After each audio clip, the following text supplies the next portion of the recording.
최경영의 최강 시사.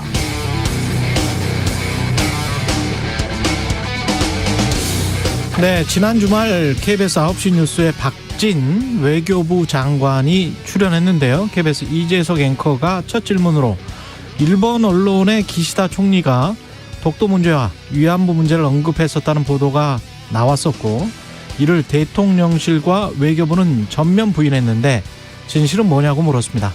그러자 박진 외교부 장관은 일본 발표에 대해서는 뭐라 논평하지 않겠다 말씀하신 독도라든지 또는 위안부 문제는 의제로서 논의된 바 없다고 답했습니다.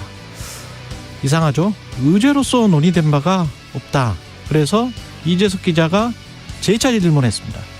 의제로서 논의된 바가 없다는 것은 기시다 총리가 그 부분에 대해 말을 꺼냈다고 받아들여도 되나? 박진 장관의 답변은 정상회담의 내용을 제가 구체적으로 말씀드리는 것은 적절하지 않다였습니다. 의제로서 논의된 바 없다. 정상회담의 내용을 구체적으로 말하는 건 적절하지 않다. 이쯤 되면 저는 진실이 확연히 보입니다만 여러분도 보이십니까? 네, 안녕하십니까. 3월 20일 세상에 이익이 되는 방송 최경영의 최강시사 출발합니다. 저는 KBS 최경영 기자고요. 최경영의 최강시사 유튜브에서도 실시간 방송합니다. 문자 참여는 짧은 문자 50원, 긴 문자 100원이 드는 샵9730 무료 콩어플 많은 이용 부탁드리고요. 오늘 최강시사 국민의힘 신임 사무총장이죠. 이철규 의원 만나보고요. 정치 먼데이 최재성 전 청와대 정무수석과 함께합니다.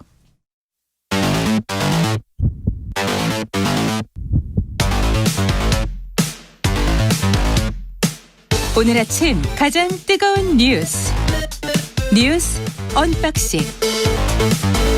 자, 뉴스 언박싱 시작하겠습니다. 민동기 기자, 김연아 평론가 나와 있습니다. 안녕하십니까? 안녕하세요. 예, 방일 후폭풍에 대해서 이야기하기 전에 북한이 그제부터 어제까지 이틀간 김정은 국무위원장 부녀가 참관을 한 가운데 전술 핵 운용 부대들의 핵 반격 가상 종합 전술훈련을 진행했다는 속보입니다. 김정은 위원장은 훈련에서 언제든 적이 두려워하게 신속 정확히 가동할 수 있는 핵 공격 태세를 완비할 때라야 전쟁 억지에 중대한 전략적 사명을 다할 수 있다고 말했다고 조선중앙통신이 오늘 보도했습니다. 핵 공격 태세.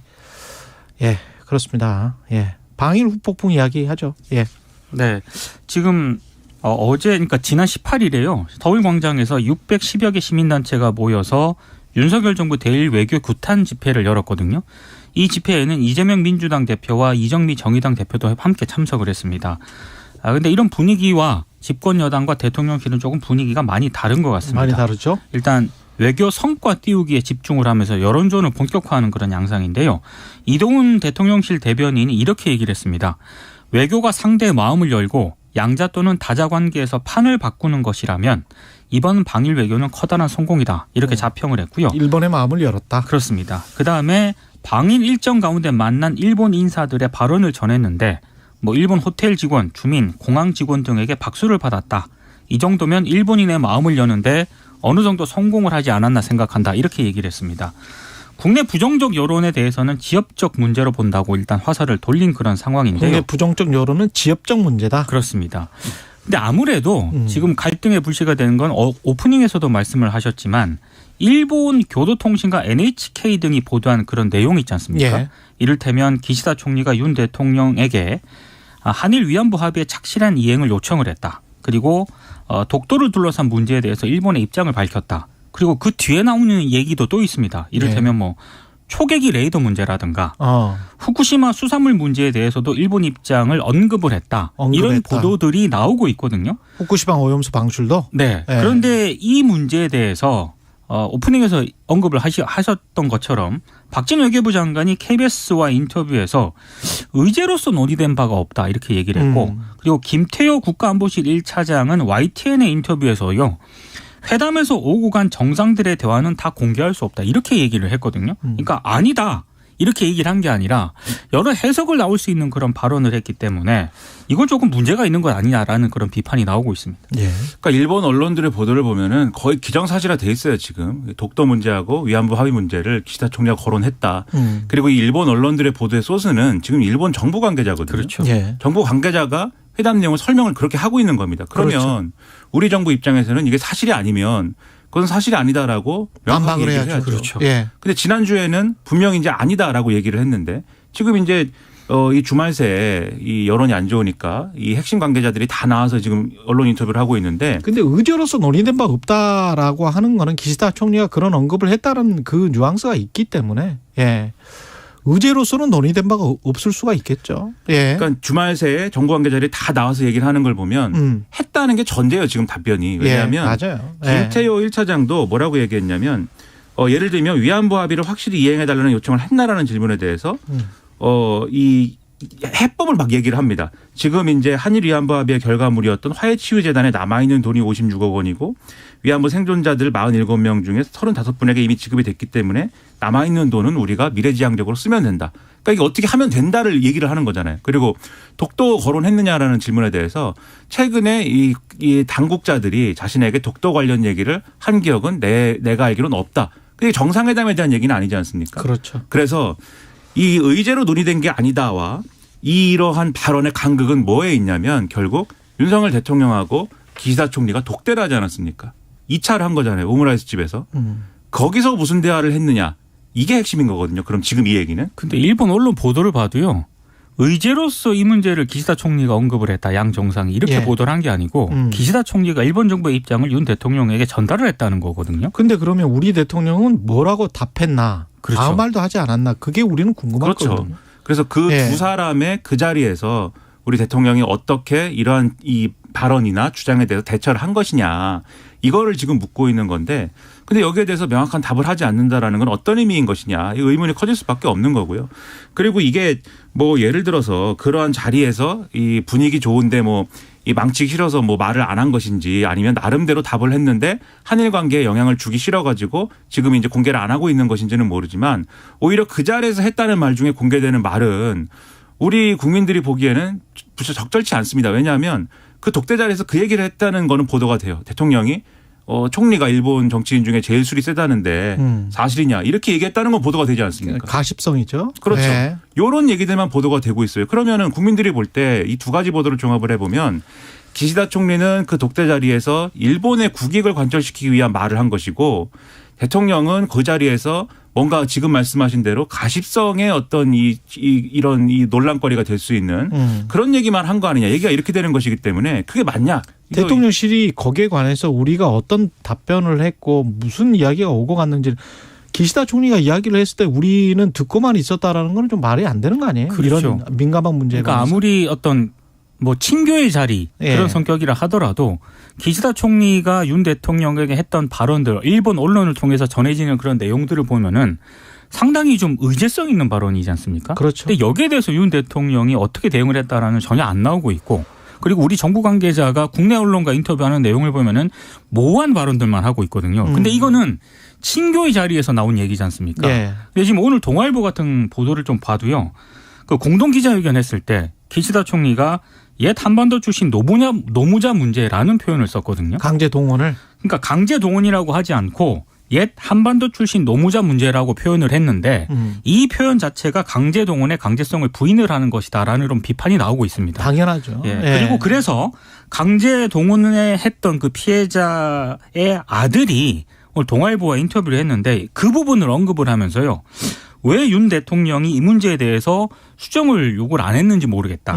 예, 조금 더 당당하게 표현했으면 하고 좀 바랬는데 그게 굉장히 섭섭했다. 이렇게 인터뷰를 하고 있거든요. 우리가 이렇게까지 해줬는데 그 역사적인 정의에 관해서는 그래도 말할 때는 인정을 해야 되지 그렇죠. 않느냐 이런 네. 이야기는 할 수 있는 거 아닙니까? 한국 대통령이 그렇죠. 강제 동원이지 않았었느냐 그게 어떻게 강제 동원이 아니냐 이 정도 이야기는 할 수 있는 거잖아요. 그렇죠. 그리고 예. 그게 이제 여러 외교 전문가들이 하는 얘기가 이제 구상권 청구 안 한다라는 것도 뭐 언론 인터뷰 정도에서 얘기했으면 됐지 그러면 최소한 다 양보하더라도 그걸 정상회담 결과에 대해서 기자회견하는 자리에서 또 언급할 필요가 있었느냐 여러 가지 얘기를 하는데 근데 이 모든 비판과 모든 이제 문제 제기에 대해서 지금 이제 보수 언론 그리고 여당 그리고 정부 대통령실은 이렇게 얘기를 하고 있습니다.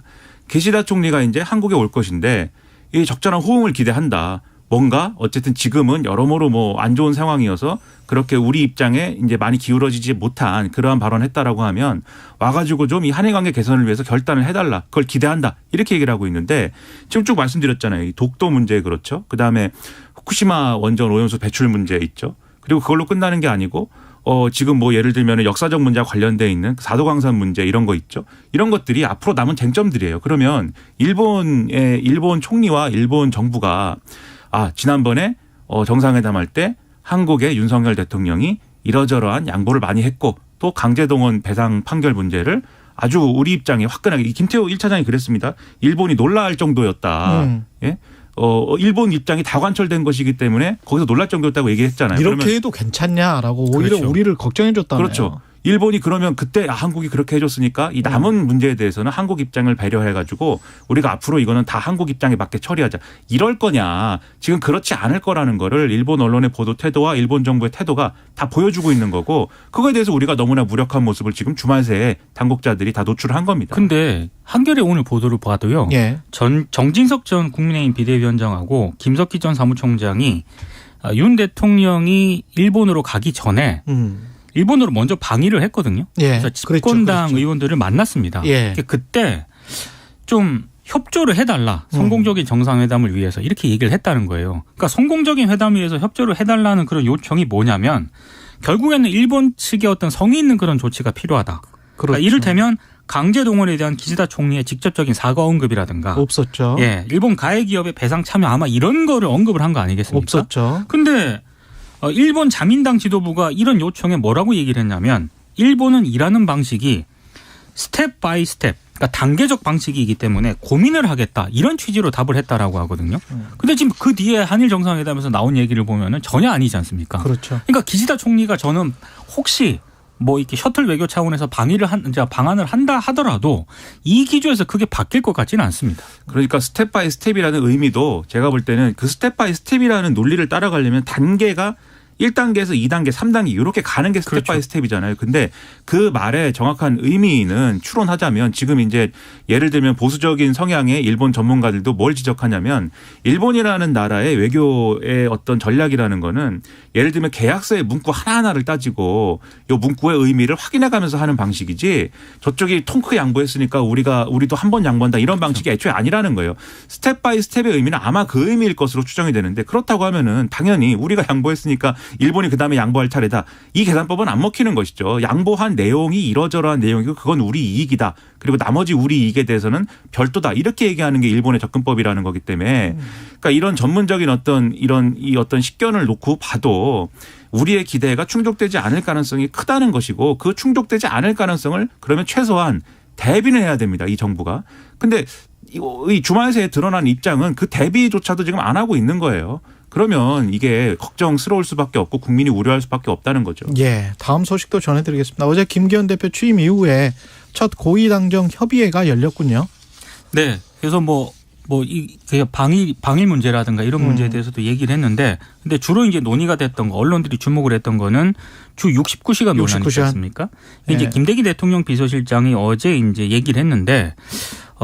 여론하고는 그렇게 좀 많이 동떨어진 그런 발언을 또 내놨습니다. 한마디로 프레임이 씌워져서 진위가 잘 전달되지 않고 있다. 예. 이런 내용입니다.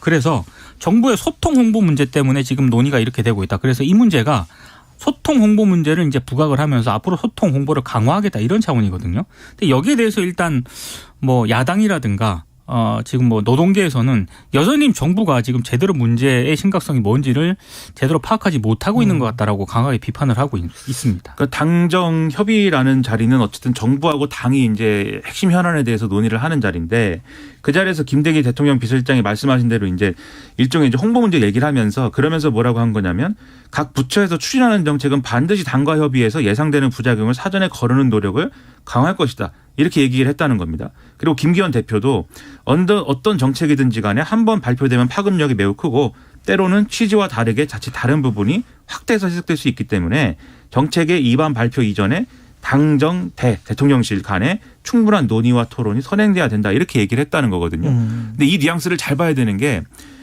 대통령실이 앞으로 당과 그러면 잘 협의를 해보겠습니다 이렇게 얘기했다는 거는 지금 당은 불편한 기류가 있다는 거 아니겠습니까? 예. 그리고 불편한 기류라는 건 제가 볼 때는 두 가지 트랙인데 첫 번째는 어쨌든 이것을 이 당 의제가 아니고 이 대통령실, 그러니까 정권이 주도한 의제잖아요. 이 근로시간 개편안이라는 것은. 근데 그런 것은 어쨌든 간에 부정적인 영향이 와서 결국은 당 지지율의 하락으로 이어졌다라고 하는 인식이 첫 번째로 있기 때문에 이거는 여당 입장에서도 사실 불편할 만한 일이죠. 그런데 두 번째로 그럼 이거를 해결해 나가는 과정에서도 손발을 잘 맞춰가지고 어떤 방향으로 어떻게 보완할 것인지를 논의하고 지금 진행이 돼야 되는데 그렇지가 않잖아요. 대통령이 그냥 이 일본으로 가기 전에 예. 60시간 상한으로 해야 된다. 그냥 이렇게 얘기를 해서 여당은 그 이전까지 어쨌든 정권의 방침이 최대 69시간까지 어떤 주는 할 수 있는 일을 할 수 있는 주를 만드는 거니까 실제로 적용했을 때는 69시간까지는 아닐 겁니다. 이 얘기를 설득을 하고 있었는데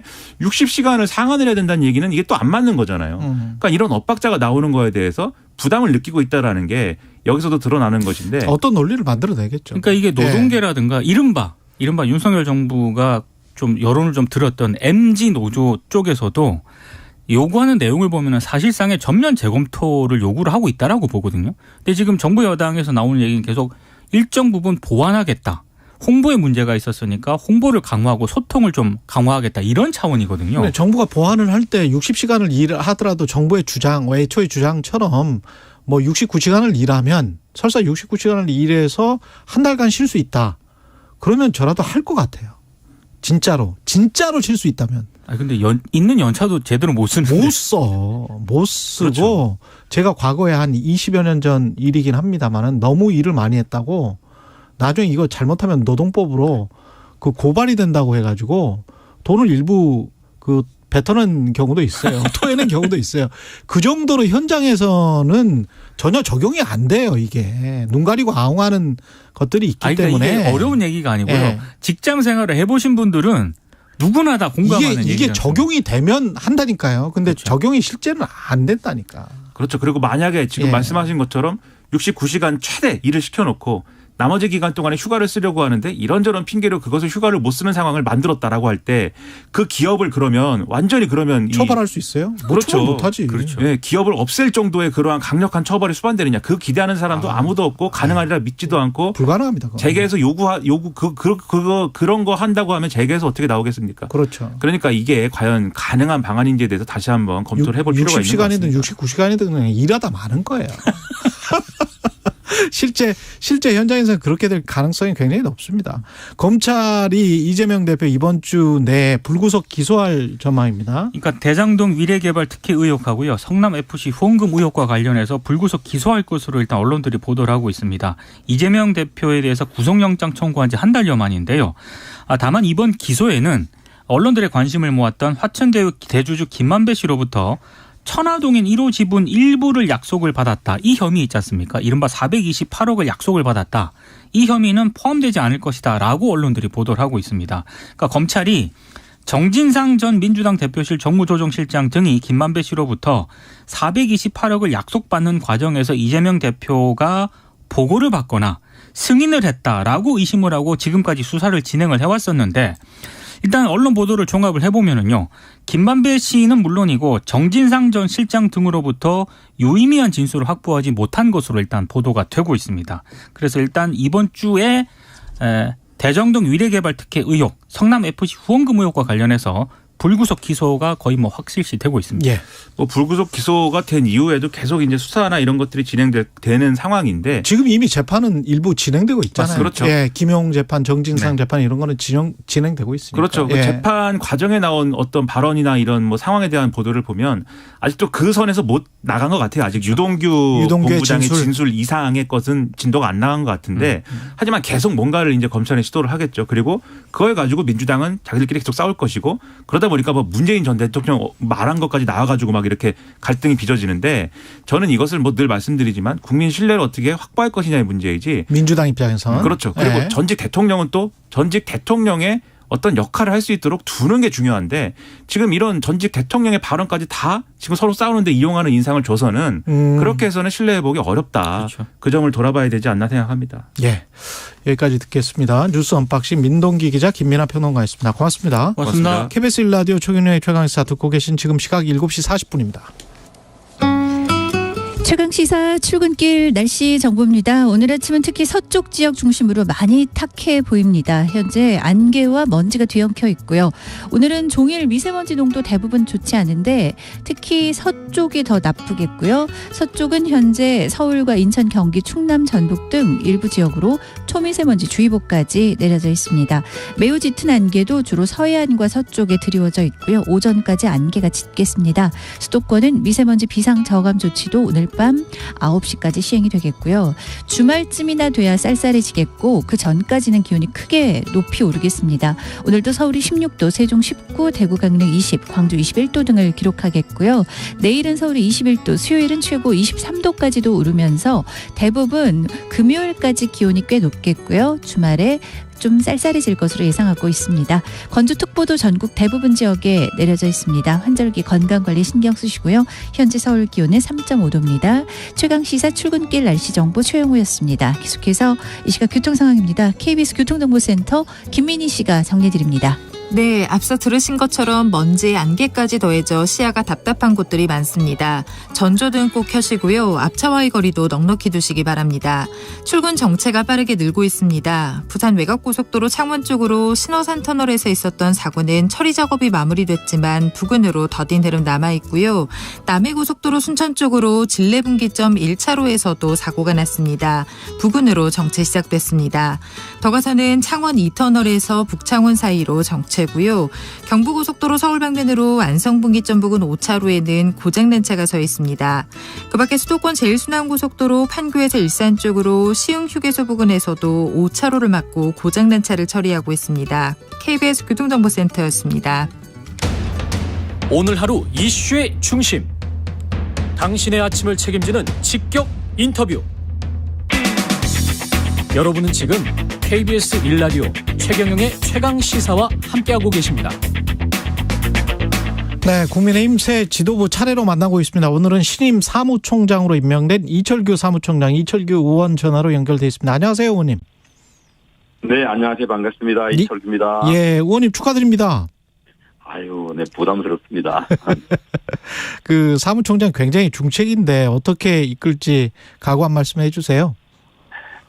하여튼 누군가가 맡아서 해야 될 일이고요. 예.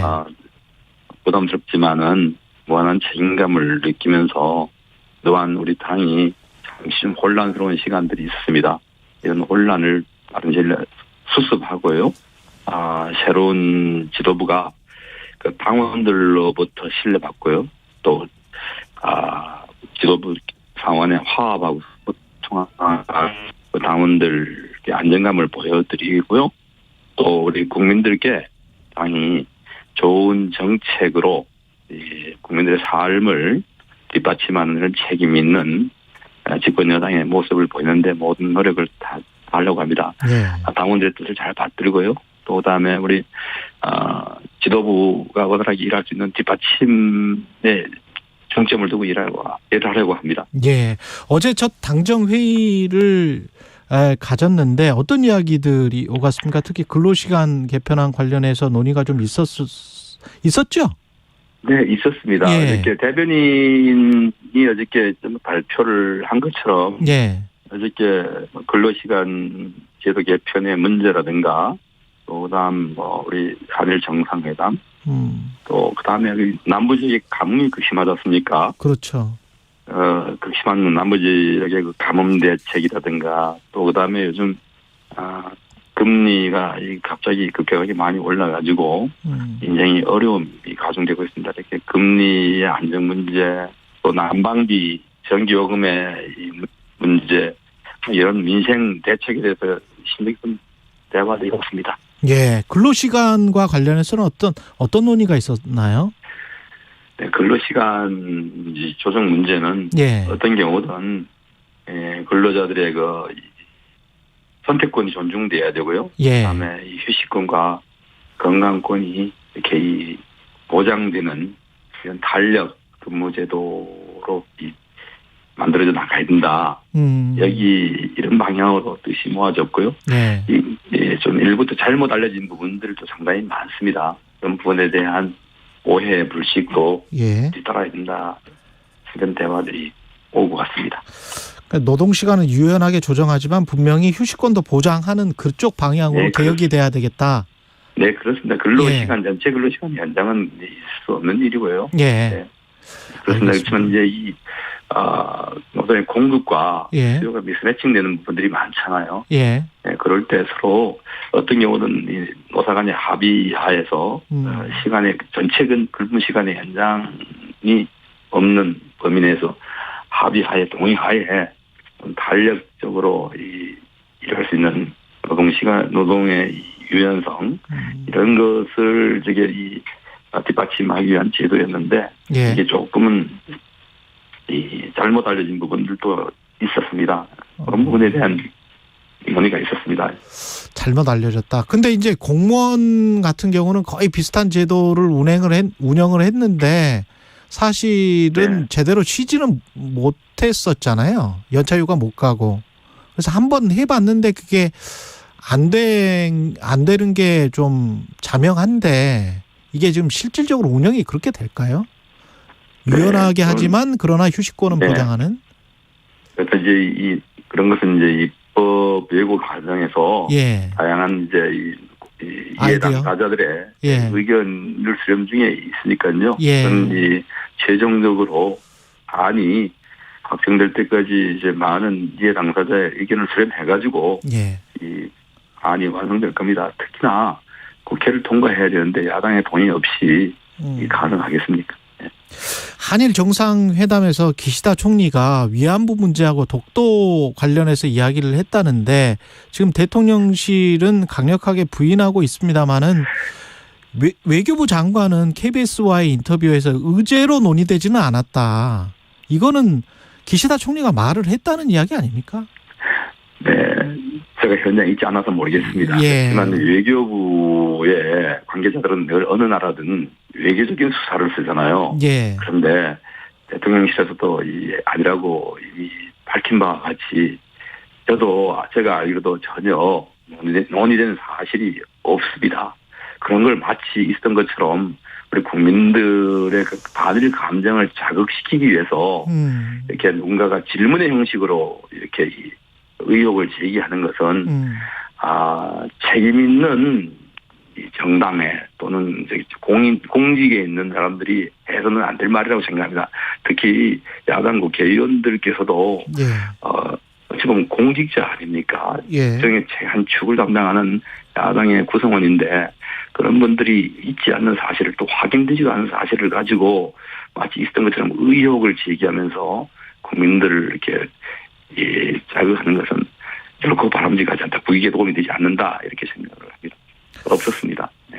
그래요. 그 의제로서 논의된 바 없다라는 그 말의 뉘앙스는 국민 여러분이 어떻게 들으실지는 판단을 해야 될 것 같은데. 왜 의제로서 논의된 바가 없다라고 말씀하셨는지 저는 예. 모르겠습니다만은 외교부 장관이 그런 일이 없었습니다. 그런 일이 없었다. 네, 없었다고 들었습니다. 네. 그러면 기시다 총리도 그런 말을 한 적이 없다. 네, 그날 예. 정상회담 과정에 그런 말이 오고 간 적이 없다라고 저는 들었습니다. 그거는 대통령실로부터 들으신 이야기예요, 의원님은? 아니, 그거는 거기뿐만 대통령실뿐만 아니라 예. 제가 다른 곳에서도 들었고요. 예. 그런 걸 대화의 주제로 대화라는 게 서로 상호간에 예. 오고 가야 대화가 되는 거 아니겠습니까? 일본의 언론이 일부 보도한다 해가지고 그런 게 있었다더라. 본인들이 한 얘기 일방적으로 만약에 예. 우리 야당 대변인이 일방적으로 얘기한다 해가지고 그게 여야 간의 대화라고 할 수 있습니까? 아니지 않습니까? 그래서 저는 제가 하는 게 없었다 이렇게 저는 말씀드립니다. 알겠습니다. 다른 문제들도 많기 때문에 다음 질문 넘어가겠습니다. 지금 사무총장이 사실은 총선 권청과 당 살림을 관리하는 핵심이란 말이죠. 네. 근데 이번 선거 전당대회 선거에서 가장 조금 특이한 모습이 천하용인과 이준석계 전 대표의 행보였는데 네. 어떻게 보세요? 이 어떤 분은 끌어안아야 된다라고 하고 어떤 분들은 그게 아니다. 이미 선을 넘었다. 이렇게 이야기를 하던데 네. 공천이나 이런 게 가능한가요? 이분들에게도? 네, 그걸 쳐보고 예. 지금 질문하시면은 우물가에서 숭늉을 달라든가 마찬가지 좀 같습니다. 그런 것 같네요. 저기 예. 당원들과 예. 당을 지지하시는 분들께서 예. 판단하실 문제라고 생각합니다. 예. 그분들의 뭐 이런 그동안의 이 활동 모습이라든가 예. 은행 이런 것이 과연 이제 우리 당원들 또는 우리 당을 지지하는 분들의 국민들의 어떤 모습으로 보였는지 시간이 좀 필요하겠죠. 판단하는데 드리겠습니다. 예, 그 정도. 근데 천하람 당협위원장 같은 경우는 김기현 대표는 선거 다음날 연포탕을 말하고 김재원, 조수진, 장해찬 최고위원은 저를 포함한 개혁 후보들에 대해 영구 추방 대상이다, 훌리건이다 이렇게 말을 해서 어떤 당의 입장이 변하지 않으면 또는 지도부가 확실한 입장을 내놓지 않으면 만남에 응하지 않을 것처럼 이야기를 하고 있거든요. 그러니까 뭐 포용을 하려면 확실하게 메시지를 던져 주셔야 되는 것도 아닌가 그런 생각이 들고요. 네, 아니 근데 예. 제가 한마디만 이제 드리면은 저를 포함해서 어느 누구도 그런 것에 대해서 이 총선과 관련돼서 누구는 되고 안 된다 이런 말들이 없지 않습니까? 없고 그것은 그때 가서 제대로 하고요. 우리 김기현 대표께서 모든 우리 이 후보들 또 그다음에 당내 다양한 목소리를 가진 분들의 소리를 듣고 함께 하기 위해서 만남을 제안하는 게 사실이고요. 거기에 대해서 뭐 조금 전에 그런 반응을 보였다고 하는데요. 우리 국내도 여론도 마찬가지 아닙니까? 대한민국 여든 야든 대한민국이 잘 돼야 된다라고 다들 말을 하지 않습니까? 또 국민들의 삶이 행복해져야 된다고 말을 합니다. 그렇지만 그 실천 방안에 대해서 방법에 대해서는 이 정파에 따라 다르듯이 당내에도 다양한 목소리가 있습니다. 그렇죠. 당 대표는 당 전체를 아우르고 또 때로는 다른 목소리를 내는 분도 또 포용하고. 그렇지만은 당 지도부에 있는 다양한 구성원들은 또 당내에서도 당원들 중에서도 또 그분 성향에 따라 지지하는 분이 다르잖아요. 지도부원들도요. 그렇죠. 또 본인을 지지하고 또 본인과 함께 생각하는 분들의 이 목소리 또 대변하고 또 그들의 의견도 들어줘야 하는 게 지도부 구성원들의 입장이기 때문에 당 대표와 최고위원들의 목소리가 꼭 같아야 된다.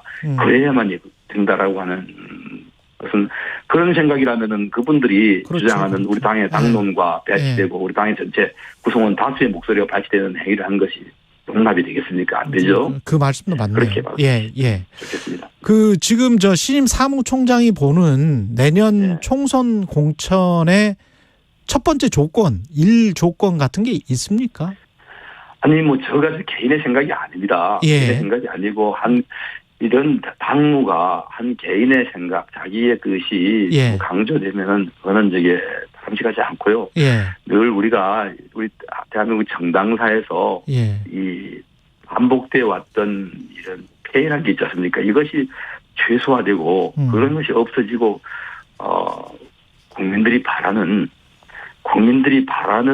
후보를 국민이 바라는 후보 공천하면은 공천하면 그것이 바로 공천의 승리 비결이죠. 그러니까 지역의 유권자들로부터 지지받을 수 있는 분, 신뢰받을 수 있는 분들을 잘 모시는 것이 공천의 바로 기준이라고 생각을 합니다.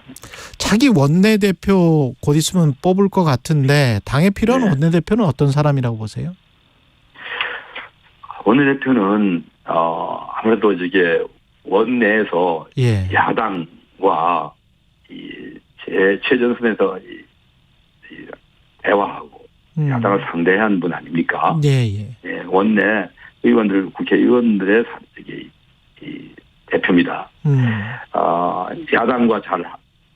야당에 잘 대처할 수 있는 이런 리더십이 있네요. 의원들을 잘 아우르시고 예. 포용하면서 지금 압도적 다수를 차지하고 있는 야당에 잘 대처할 수 있는 이런 분이 선출된다고 생각을 합니다.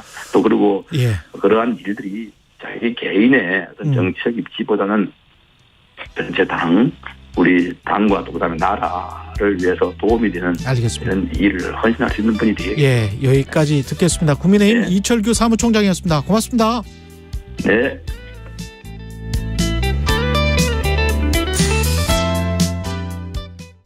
회사에 가장 중요한 게 함께 일할 사람인데 든든한 인재도 구하고 회사 운영도 함께 고민해야죠. 사장님, 아직 모르세요? 청년을 채용하는 중소기업을 도와주는 청년일자리 도약장려금. 올해부터 2년간 1,200만 원으로 더 크게 지원합니다. 청년에겐 기회를, 기업에겐 활력을. 청년 일자리 도약 장려금. 취업 포기하고 싶었죠. 일하고 싶은데 내 자리는 없는 것 같았어요. 그런데 청년일자리 도약 장려금 덕분에 제 자리를 찾았어요. 청년에겐 기회를, 기업에겐 활력을. 청년 일자리 도약 장려금. 올해부터 2년간 1,200만 원으로 더 크게 지원합니다. 지금 검색창에 도약 장려금을 입력하세요.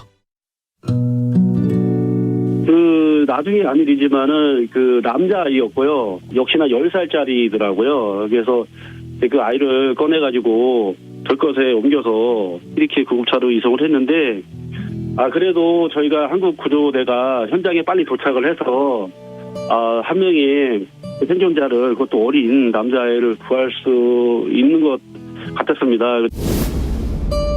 2023 KBS 연중기획 기억을 기록하다.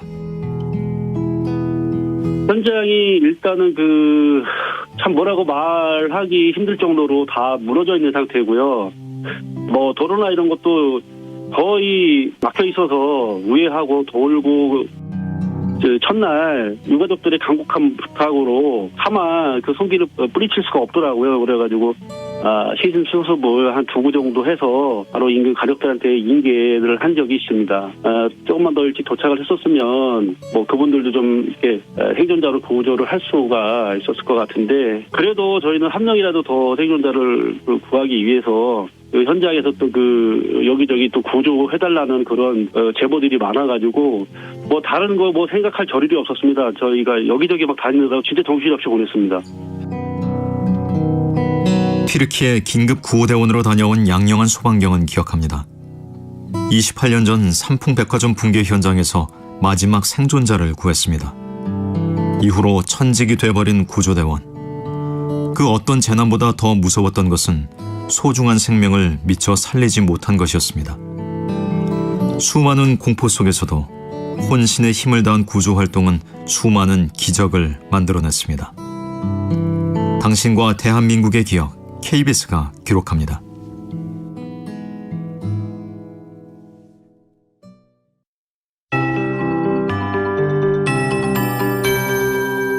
KBS 58분 날씨. 현재 서울과 인천, 경기, 충남, 전북 등 서쪽 일부 지역에는 초미세먼지 주의보가 내려질 만큼 대기질이 아주 탁한 상황입니다. 한 주가 시작되는 월요일 아침 각별히 마스크 해제된 곳이 대부분인데요. 다만 바깥 활동하실 때 이렇게 초미세먼지 농도가 매우 나쁨 상태가 되는 곳도 많고, 게다가 안개까지 겹쳐서 좋지가 않습니다. 미세먼지 전용 마스크 필요한 하루고요. 오늘 특히 수도권은 미세먼지 비상 저감 조치가 오늘 밤 9시까지 시행되기도 하겠습니다.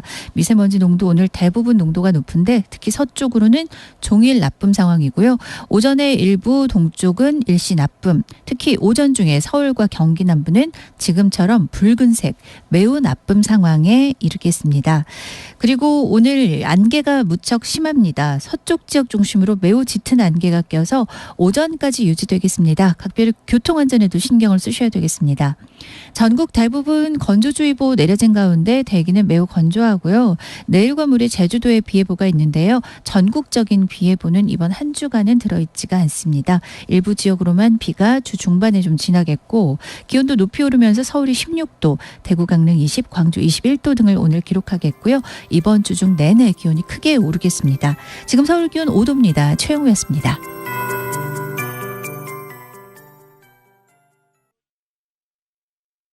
정성을 다하는 국민의 방송 KBS가 8시를 알려드립니다. AM 711kHz, FM 97.3MHz, KBS 1라디오입니다. HLKA.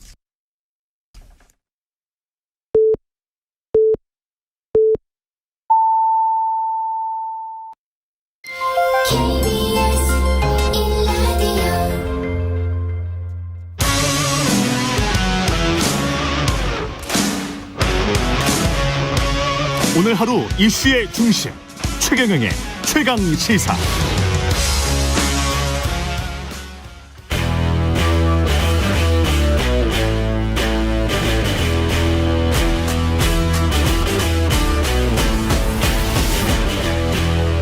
네, 한 주의 시작 여의도 정치를 깊이 있고 날카롭게 들여다보는 시간입니다. 정치 먼데이.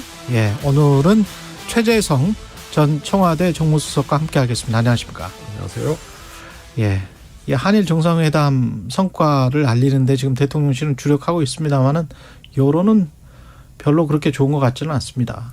예, 대통령실은 양국 관계 개선의 전환점을 마련했다. 12년 만에 한일 정상회담한 그 자체가 성과다. 어떻게 생각하십니까? 대한민국 대통령이 일본 편에 선 날이죠. 양국 간에는 과거사 문제를 포함해서 수출 규제 문제, 영토 문제, 독도 문제죠. 또 안보 문제 이런 것들이 복잡하게 있는 거예요. 그러니까 과거, 현재, 미래의 문제들이 복잡하게 있는 거거든요. 그런데 일방적으로 대한민국 대통령이 일본에 무릎을 꿇은 것보다 무릎을 꿇은 측면도 있지만은 일본 편에 대한민국 대통령이 확실히 서버린 거예요. 일본 편에 서버렸다? 그렇죠. 예를 들어서 강제징용 해법 문제도 그렇지만 일본 신문 언론에서는 기시다 총리가 독도 발언을 했는데 예. 우리는 뭐 밝힐 수 없다. 입장은 그거거든요. 의제로 논의된 바 없다가 박진 외교부 장관의 이야기고요. 그건 박진 외교부 장관 얘기고요. 예. 김태호 차장은 정상 간의 대화 밝힐 수 없다 이렇게 얘기를 했단 말이에요. 박진 외교부 장관도 똑같은 이야기를 했고요. 네. 예. 그래서 이거는 독도 문제에 대해서도 그렇게 됐죠. 수출 규제 문제만 하더라도 우리가 WTO 제소 중이었잖아요. 그래서 패널 구성 단계에서 멈췄었는데 일본이 이제 경제 보복을 하니까 우리가 이제 WTO 제소를 했는데 그랬죠. 반도체 세 가지 있지 않습니까? 예. 불화수소, 예. 폴리미드 뭐 이런 것을 풀 테니까 우리 제소도 풀어라. 그래갖고 화이트 리스트도 아니고 반도체 실효성 없는 반도체 소재로 공격하겠다는 그 세 가지 규제 있지 않습니까? 예. 규제 이후로도 아무 문제 없이 지금 우리가 조달되고 있고 또 일본도 사실은 규제만 했지 그 문제에 대해서는 일본 기업 문제도 있기 때문에 실질적 통제를 하지 않았거든요. 예.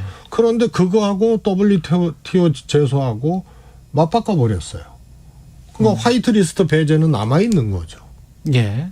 이런 문제를 포함해서 일방적으로 그냥 일본 편에 서버린 거예요. 그 집권 여당은 그거는 뭐 법적인 문제가 있어서 내각에서 다시 결의를 해가지고 해야 되는 문제이기 때문에 그거는 앞으로 풀릴 거다 뭐 이런 식으로 지금 이야기를 하는 것 같은데 어떻게? 그러니까요. 예. 만약에 수출 규제 화이트리스트도 사실은 실효적이지는 않거든요. 일본 입장에서는 반도체 소재 세 가지든 화이트리스트든 국제 무역 규범이라든가 이런 데 명백하게 위배되기 때문에 예. WTO에서 우리가 제소를 하면은요. 그거는 100% 이기는 거예요.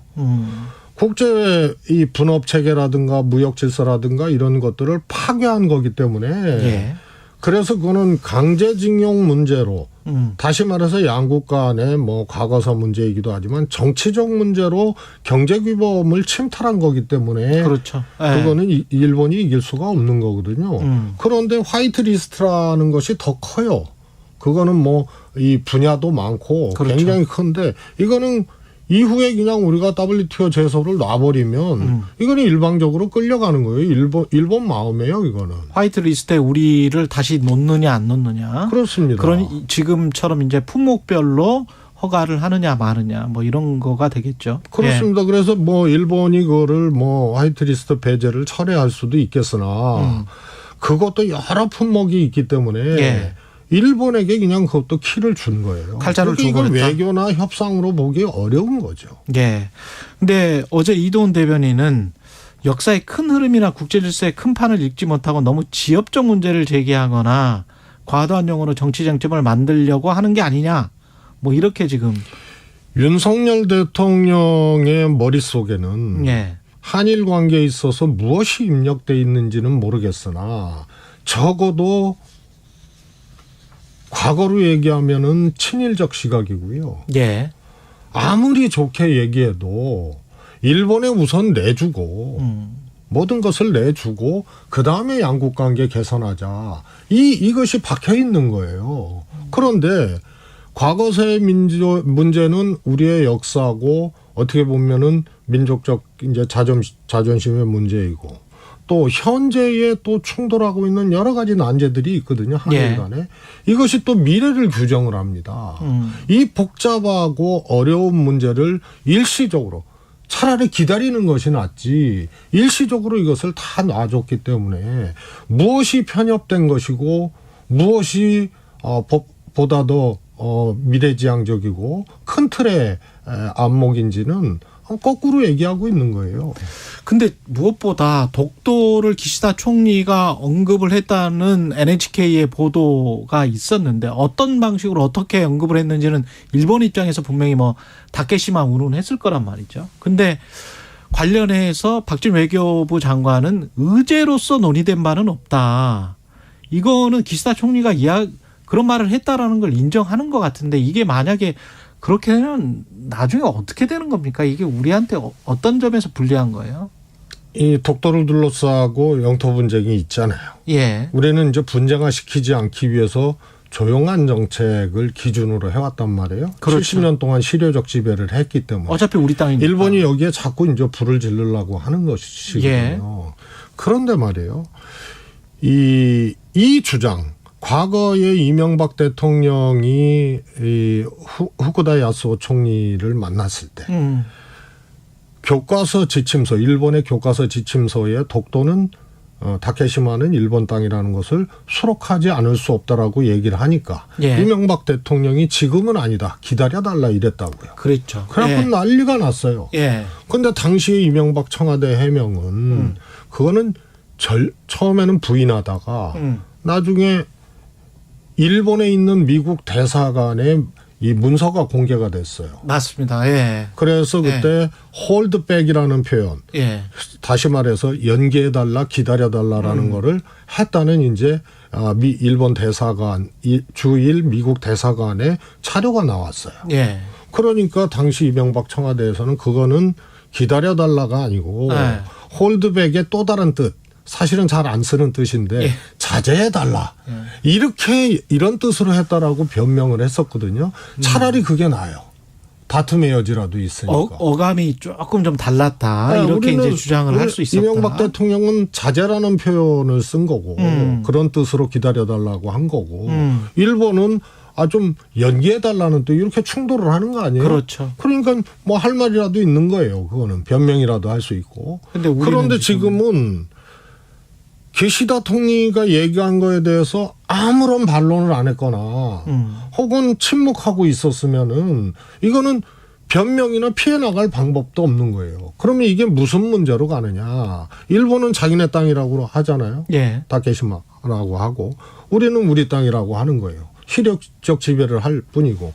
그래서 이것을 일본 언론에서 공개를 했으면 아무 반박을 안 하면 자료로 남는 거예요. 그러면 ICJ나 이제 국제사법재판소로 가더라도 이건 물론 우리나라 동의가 있어야 예. 가지 일본이 갖고 간다고 되는 건 아니거든요. 우리는 할 필요가 없죠. 실효적 지배를 그렇죠. 하고 있으니까. 예. 그러나 국제사회나 이런 데에서 주장할 때 한국의 대통령이 독도는 다케시마다 일본 땅이라고 기시다 총리가 얘기했는데 묵묵부답이었다. 만약에 그랬다면 이런 공세로 가게 되면은요. 이거는 이 국제사회 여론이라든가 또 우리가 최소한 윤석열 대통령 재임 중에는 이 문제에 대해서 반박을 하기가 어려운 거예요. 그래서 이건 엄청난 사건이에요. 그러니까 빨리 길이 있는지는 어떤 방법이 있는지는 모르겠으나 일본 언론에 정정보도 내지는 사실 확인 요청을 해야 되는 겁니다. 그 근거를 남겨야 되는 거예요. 차라리 일본 언론에 정정보도 요청을 해라. 예. 사실과 다르기 때문에. 그리고 예를 들어서 윤석열 대통령이 반론을 했으면 반론을 했다고 우리가 발표를 해야 되는 거예요. 그런 의제로 다른 바 없다. 의제로 다른 바 없다. 그리고 대통령 얘기 정상끼리의 얘기니까 공개할 수 없다. 이거 가지고는 안 되는 거예요. 의제로 다른 바 없으나 기시다 총리 얘기에 윤석열 대통령은 분명히 그것은 아니라고 반론을 제시했다라고 대통령실에서 용산에서 얘기를 하든가. 그렇죠. 아니면 잘못 보도된 일본 언론이라면 이거에 대해서 조치를 해서 근거를 남겨야 되는 거예요. 정정 보도를 요구를 하든지. 예. 알겠습니다. 민주당 이야기를 좀 해보겠습니다. 요즘 당내 분위기는 어떻게 보세요? 체포동의안 지난번에 이제 이탈표가 좀 나왔고 예. 그런 이유로 굉장히 이제 혼란스럽고 들썩들썩했는데요. 지금은 조금 가라앉은 분위기. 검찰의 두 번째 체포동의안이 오게 되면 예. 그때는 또 어떤 양상으로 갈지는 모르겠으나 현재로서는 상대적으로 조금 침잠된 그런 느낌이죠. 그러니까 어떤 내분이나 내용이 좀 가라앉은 분위기. 그게 다 검찰발로 반응하는 거기 때문에 예. 체포동의안이 올라왔을 때 그런 양상들이 나타나는 거지. 평소에는 뭐 어떤 생각들이 이견들이 있어도. 있고 충돌할 수는 있어도 이것이 지금 국면에서 적어도 이재명 대표 문제는 사법 리스크로 통칭되는 검찰발 공격이거든요. 예. 이거에 대한 이제 반응으로 크게 외화되는 거고 지금은 일단 그런 시기가 아니기 때문에 조금 가라앉은 상태다. 만약에 검찰이 불구속 기소를 이번 주에 하면 그러면 민주당도 분위기가 좀 정착이 됩니까? 지금 말씀하시는 대로 좀 정리가 됩니까?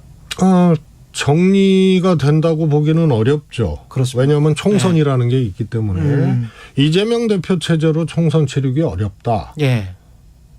그거의 중심에는 이 사법 리스크가 있다. 예. 이런 것이 당 지지율이라든가 또 이런 데에 또 영향을 줘서 현실로 당 지지율이 내려가고 이 민심이 완전히 떠나버리고 예. 이러면은 이 소위 말해서 이게 정리될 수가 없는 거죠. 정리될 수가 없다. 그래서 예. 두 가지로 사실은 민주당은 구분을 해야 됩니다. 예. 하나는 검찰을 앞세운 이 정부의 정치보복과 가공할 공격.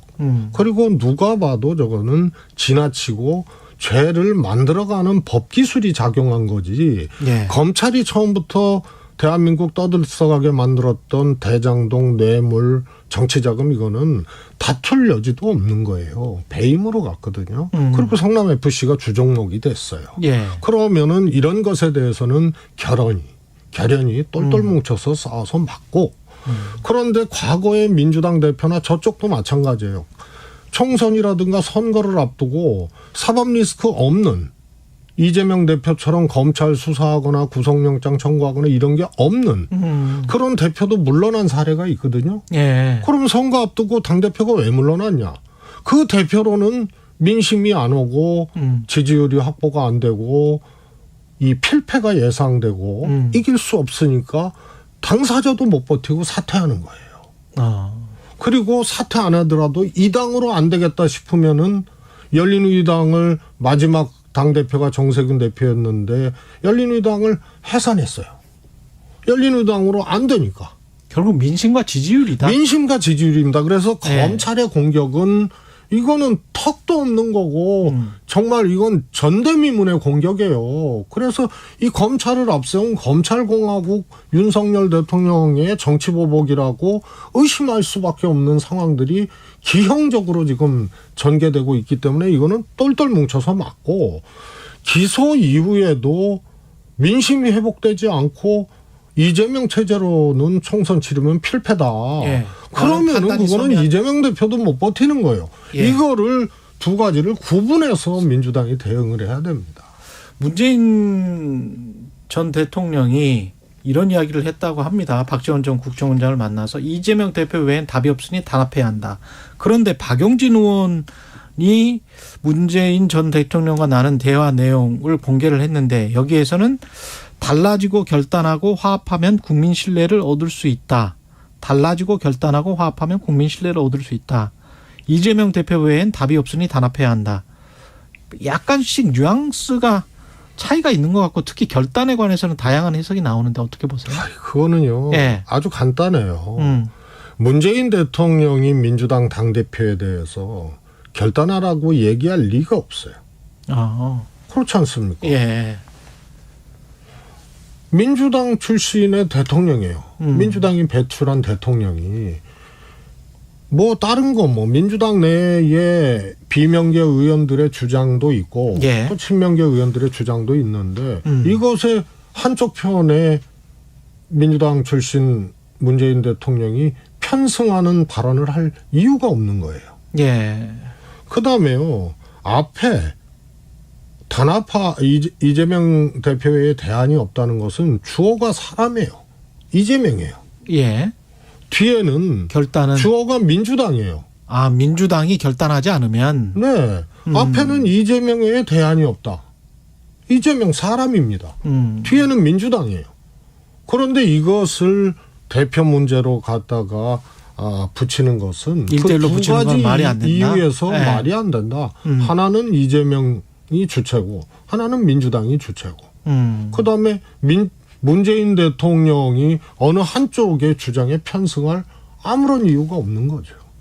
지금 그러면 수석님 이야기를 듣다 보면 총선을 앞두고 민주당의 지지율이 계속 답보 상태라면 검찰에 대응할 거는 대응을 하되 그 질서 있게 이재명 대표가 나갈 수 있는 방향을 찾아야 된다라는 질서 있는 퇴진론 이것과 좀 비슷한 겁니까 그러면? 이런 겁니다. 예.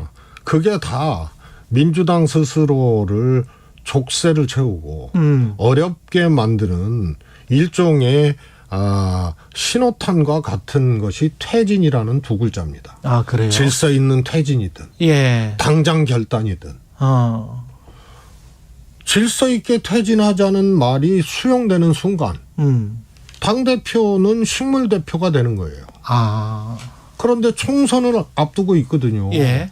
그다음에 수습책, 대안 이런 것들이 다 혼란스럽게 되고 엉킨다, 지금 오히려. 당대표가 수습을 하더라도 해야 되는데 식물 당대표가 어떻게 합니까? 질서 있는 퇴진론이 나오는 순간 엉켜버린다. 퇴진이라는 두 글자는 그래서 문재인 대통령도 2016년도에 당대표를 총선 직전에 그만두시고 예. 그 안에 뭐 국민의당이 만들어지고 안철수 뭐 또 김한길 대표들이 탈당을 하고 당을 만들었잖아요. 사실상의 분당 상황이었는데 예. 온갖 진짜 시달림을 당하고 대표 앞에서 원내대표가 물러나라고 하고 이런 과정을 거치면서도요. 꿋꿋하게 있었어요.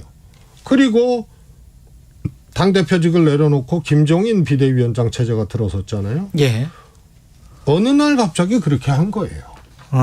미리 퇴진을 예고했으면 수습도 안 되는 거예요.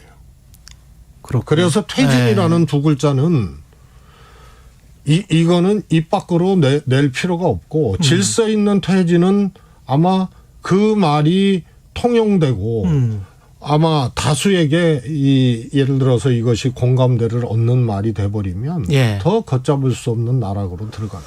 민주당은 그럴 것이다. 그 이인규 전 대검 중앙수사부장이 회고록을 냈는데 노무현 전 대통령 서거 책임에 그때 변호인이었던 문재인 전 대통령의 대통령도 상당 부분 있다. 전혀 뭐 변론을 일주일 동안인가 하지 않았다. 뭐 이런 주장을 했는데 어떻게 보세요? 이런 걸 보면 참 잔인한 검찰 출신 이인규다. 그런데 또 반대로 보면은 참 비열한 검찰 출신 이인규다. 비열하다. 예, 이명박 박근혜 정부 때 이렇게 안 했잖아요. 그리고 검찰 왕국 들어서고 검찰 출신 윤석열 대통령 되고 정부 기관에 140명 가까운 검찰 출신들이 투입이 되고 검찰 권력이거든요. 예. 검찰이 다시 검경 수사권 조정을 시행령 하나로 무력화시키고 검찰 공화국에서 검찰 왕국이 됐거든요. 대통령까지 검찰 출신이니까. 그리고 야당 대표에 대해서 전대미문에 가공할 정치보복을 하고 있단 말이에요. 검찰을 앞세워서. 예. 문 대통령도 이번에 그렇게 얘기를 하셨죠. 검찰을 앞세워서 정치보복을 하고 있다. 여기에 이인규라는 사람이 편승을 해서 가장 비열한 방식으로 이 소위 말해서 머리를 들고 나오는 거예요. 그래서 잔인하고 비열한 사람이죠. 예. 박근혜 정부 때는 뭐 했어요? 자기 보수 정권이 있을 때도 이렇게까지는 안 했고요. 전직 대통령 문재인 대통령을 무능한 변호사였기 때문에 마치 노무현 대통령을 죽음으로 몰고 간 것처럼 정말 노무현 대통령의 친구라고 노무현 대통령이 나는 저런 친구가 있어서 자랑스럽다고 했고 끝까지 함께했던 문재인 대통령을 사자를 죽음으로 몰게 된 한 원인으로 이렇게까지 얘기하는 거는 저거는 정말 인면수심이 아니고는 불가능한 거죠. 알겠습니다. 여기까지 듣겠습니다. 정치 먼데이 최재성 전 청와대 정무수석이었습니다. 고맙습니다. 감사합니다. 여러분은 지금 KBS 1라디오 최경영의 최강 시사와 함께하고 계십니다.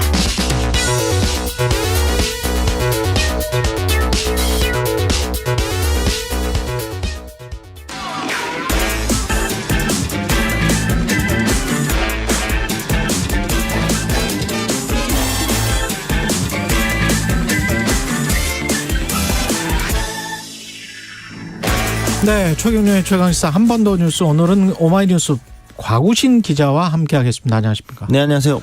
남부 지역에 아직도 비가 잘 안 오죠? 네, 지금 가뭄이 좀 상당히 심각한 상황입니다. 예. 이게 이제 갑자기 시작된 가뭄은 아니고 사실 작년에도 꽤 심했거든요. 작년 2월에 전남과 경남에서 시작이 됐는데 작년 남부지방 가뭄 발생일이 227.3일. 기상 기록 기준 최장이었습니다. 예. 근데 작년에 이어서 올해도 좀 조짐이 심상치 않은 건데요. 예. 작년 여름에도 비가 남부지방은 많이 오지 않았는데 그 여파가 여전히 이어지고 있다고 합니다. 특히 이제 호남 지역의 피해 관련 보도가 상당히 많이 나왔는데요. 광주 황룡강에서는 이제 물고기가 가뭄으로 인해서 수십 마리가 집단 폐사하고 수백 마리가 탈진하는 상황이라고 합니다. 광주 황룡강. 네. 예. 그리고 전남 완도군 보길도 같은 경우에는 물이 총 저수량의 15%밖에 남지 않아서 엿새를 단수하고 이틀을 급수한답니다.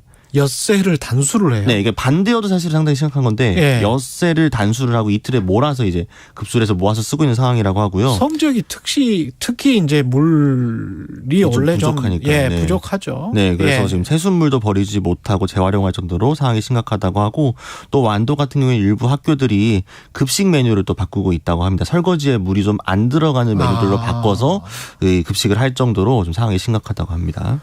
특히 뭐 논이나 앞으로 물을 대야 되는 뭐 모내기나 이런 것들을 많이 해야 되는데 큰일 났네. 예. 가뭄이 계속되는 원인은 뭘까요? 일단 지금 기후변화를 많이 꼽고 있는데요. 예. 일단 작년 같은 경우에는 이동성 고기압이 상당히 좀 영향이 크다 보니까 장마전선이 계속 위로 밀리면서 중부지방에만 걸쳐 있고 남부지방에 비가 안 오는 현상이 있었습니다. 예. 그리고 지금 서태평양의 바다 온도는 따뜻하고 동태평양은 온도가 좀 떨어지는 이른바 라니냐라고 하죠. 이 라니냐도 역시나 남부지방 가뭄의 큰 원인으로 꼽히고 있는데요. 이 때문에 고기압이 더 잘 발달해가지고 비가 오지 않는다는 겁니다. 먹구름 그럽니다. 밀려가니까요. 예. 그래서 이 3년 동안이나 라니냐가 최근 이어졌기 때문에 남부지방 가뭄도 기후 변화에 따른 여파라는 게 이제 공통적인 분석인데요. 기후 변화에 따른 여파. 네, 최근 예. 이제 나사에서도 비슷한 연구 결과 내놔가지고 기후 변화의 위기가 이 남부지방 가뭄으로까지 미치고 있습니다. 오늘 새벽에 오는데 미세먼지하고 안개하고 이렇게 섞이니까 네. 어둠 속에서 이게 암울해 보이더라고요. 세상이 정말. 진짜 오늘 많이 끼었더라고요. 예. 정말. 네. 이 환경이 정말 중요한 것 같습니다. 정부가 어제 고위 당정 협의를 갖고 나름의 대책을 내놨는데 뭐가 있을까요? 네, 뭐 여러 가지 대책을 내놓긴 했습니다. 일단 뭐 일부 댐을 다목적화를 해서 우선적으로 용수가 사용될 수 있도록 하고 또 이제 공업 용수가 부족한 곳들 경우에는 도수관로를 따로 이제 설치를 한다라든가 용수의 공급 시설도 좀 더 확충을 하겠다. 또 하수 제이용, 해수 담수화 이런 어떤 용수 공급원을 추가로 개발하기 위한 기술들도 지원을 하겠다. 뭐 이제 여러 가지 대책을 내놨습니다. 그다음에 또 영산강, 섬진강 유역에 대해선 가뭄을 대비해서 중장기 계획을 관계부처와 협의하고 특히나 물 관리가 여러 부처에 좀 퍼져 있는데 한 군데로 몰아서 일어나는 방안에 대해서 장기적으로 검토를 하겠다고 했는데요. 이 수많은 대책들이 사실은 중장기적으로는 필요한 대책이긴 한데 지금 당장 남부지방의 가뭄을 해소할 그렇죠. 수 있는 방안이 될 수 있겠느냐 이제 이런 지적이 나오고 있긴 합니다. 그때 왜 중국에서 구름을 만들어 가지고 비를 뿌리는 뭐 그런 것도 네. 있고 돈이 뭐 많이 든다고는 합니다만은 안 되면 그런 거라도 좀 우리가 기술이 분명히 있을 것도 같은데 그런 것도 생각해 볼 수 있지 않을까 그런 생각이 드네요. 예. 성홍춘님 기후변화 무섭습니다. 이런 말씀. 정말 기후변화가 심각한 것 같습니다. 예. 20대 직장인 이야기 해볼 텐데요. 20대 직장인의 절반이 1년간 연차 휴가를 6일도 못 쓴다. 네. 예. 하단법인 직장갑질 119가 여론조사 업체 엠브레인 퍼블릭에 의뢰해서 지난 3일부터 한 주일 동안 전국 19세 이상 직장인 1,000명을 설문조사했습니다. 오차 범위 3.1%포인트 95% 신뢰 수준이고요. 예. 여기 보면 20대 응답자의 55.1%가 작년에 쓴 연차 휴가가 6일 미만이라고 합니다. 6일에서 8일 정도 사이도 20대 응답자는 13.6%였고요. 법정 의무 연차 휴가인 15일을 모두 썼다는 답은 9.7%, 그러니까 10%가 채 되지 않았습니다. 30대도 비슷했는데요. 6일 미만은 33.8%였고 40대, 50대로 올라갈수록 조금씩 늘어나긴 했지만 다 40% 수준에 불과했습니다. 또 15일 이상 연차를 썼다는 응답도 40대와 30대, 50대 수준이긴 했는데 40대가 23%로 가장 많았음에도 불구하고 꽤 낮은 편이었고요. 대체적으로는 급여가 적을수록 직장 규모가 작을수록 직급이 낮을수록 연차 사용 일수가 적었습니다. 우리나라가 90% 정도가 중소기업에 근무를 한다고 하잖아요. 네. 그러면 이제 급여가 낮을수록 직급이 낮을수록 그리고 기업 규모가 작을수록 이렇게 휴가를 못 간다고 하면 거의 대부분이 그렇다라고 봐야 되지 않을까 싶습니다. 그렇죠. 그러니까 예. 이렇게 비율이 이렇게 낮게 나온 거겠죠. 예, 못 쓰는 이유가 뭡니까? 그러니까 이게 재밌었는데요. 일단 예. 동료의 업무 부담이 좀 제일 컸고요. 워낙 규모가 작을수록 영향이 좀 있겠죠. 또 직장 내 분위기와 조직 문화도 많이 꼽았고 업무 과다, 또 상급자의 눈치 이렇게 순서대로 꼽았습니다. 특히나 20대만 놓고 보았을 때는 동료의 업무 부담 다음이 상급자의 눈치였습니다. 상급자의 눈치 때문에 연차를 쓸 수 없다라는 20대가 굉장히 많았는데요. 직장갑질 119가 보도자료에 이런 말을 덧붙였습니다. 이정식 장관이 요즘 MZ세대는 부회장 나오라 회장 나오라고 하는 권리의식이 뛰어나니까 이 근로시간 유연화 괜찮을 거라고 이야기를 했는데 막상 현실이 어떤지 잘 보여주는 수치다 이렇게 지적했습니다. 실제로 개인이 교섭을 할 수는 없죠. 네. 그 막강한 회사 그 권력이 있는데 쉽지는 않죠. 노동조합이 있어도 어려운데. 예. 근데 이제 정부가 52시간제를 완화하면서 뭐 60시간, 69시간 뭐 계속 이야기를 하고 있는데 실제로 국민들이 희망하는 근무 시간은 40시간도 안 돼요. 네. 예. 그러니까 한국보건사회연구원에서 또 이 전국 일생활 균형 실태조사 결과를 발표했습니다. 이게 작년 9월 20일부터 10월 7일까지 만 19세부터 59세 2만 2천 명을 대상으로 온라인 실시한 조사인데요. 일주일에 희망하는 일하는 시간은 36.7시간이었습니다. 예. 그러니까 상용 근로자만 해도 37.63시간이었고요. 그렇군요. 임시 일용 근로자는 더 짧은 근무 시간이었습니다. 40시간도 안 되네요. 네. 그러니까 20대는 예. 더 많은 34.92시간이었습니다. 예. 국민들은 프랑스를 원하는데 정부나 기업은 멕시코를 원하는 것 같습니다. 예, 지금까지 오마이뉴스의 곽우신 기자였습니다. 고맙습니다. 감사합니다. 예.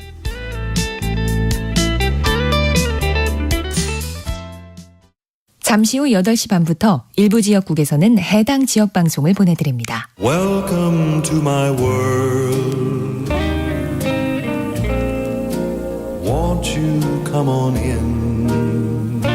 오후 4시 5분 홍사원의 경제쇼로 여러분을 초대합니다. 50분간 딱 한 가지 주제만 깊이 있게 전해드립니다. 경제는 무조건 홍사원의 경제쇼를 들으셔야 합니다. Step into my heart. It's okay. 진행은 서툴지만 내용은 알찹니다. 진실의 편에서, 정의의 편에서, 약자의 편에서 뉴스를 전합니다. 주진우 라이브와 함께 더 많이, 더 오래 웃었으면 좋겠습니다. 매일 오후 5시 5분 KBS 1라디오 주진우 라이브.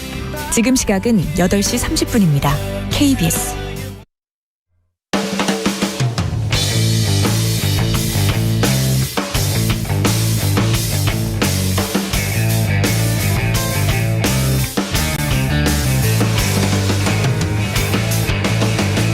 최경영의 최강 시사.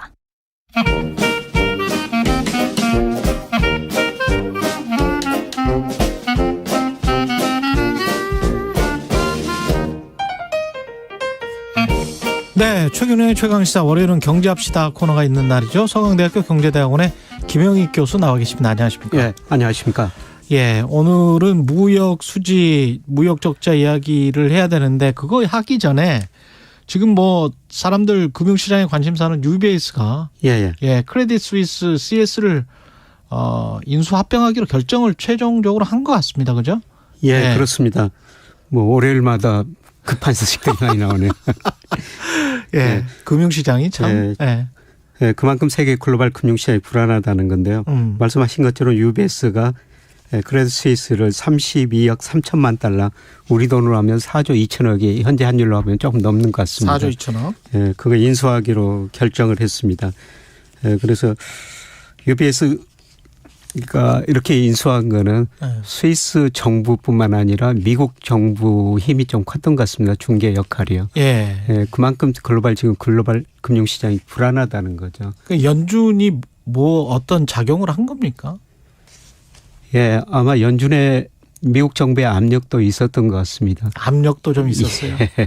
이렇게 만약 크레딧 스위스가 파산되면은 지금 미국 금융시장이 굉장히 불안한데 더 확대될 수가 있을 것 같습니다. 그래서 그런 걸 막기 위해서 여러 가지 조치들이 나오는 것 같고요. 그런데 이런 것들이 왜 이렇게 발생하느냐 그 근본 원인을 우리가 좀 따져봐야 될 것 같아요. 왜 그렇습니까? 2008년, 2020년 세경제가 극경한 침체에 2번 빠졌었거든요. 그랬죠. 그때마다 엄청난 돈을 풀어가지고 해결을 했습니다. 그거 한 10년 동안 돈 푼 거 아닙니까 사실. 그래서 돈을 많이 풀다 보니까 위기는 극복했는데 물가가 많이 오르다 보니까 결국 금리를 인상할 수밖에 없죠. 그래서 돈을 풀었다가 줄이니까 다양한 문제가 발생합니다. 그래서 우선 채권 시장에 거품이 발생했다 붕괴되고요. 지금 주식시장에서 거품이 붕괴되는 과정이고 부동산 시장도 이제 붕괴되는 초기거든요. 그래서 자산가의 거품이 발생했다 붕괴되고 또 채권 가격이 오르니까 실리콘밸리 뱅크 같은데 파산되고 또 여러 가지 금융회사들 부실이 드러나는 것 같습니다.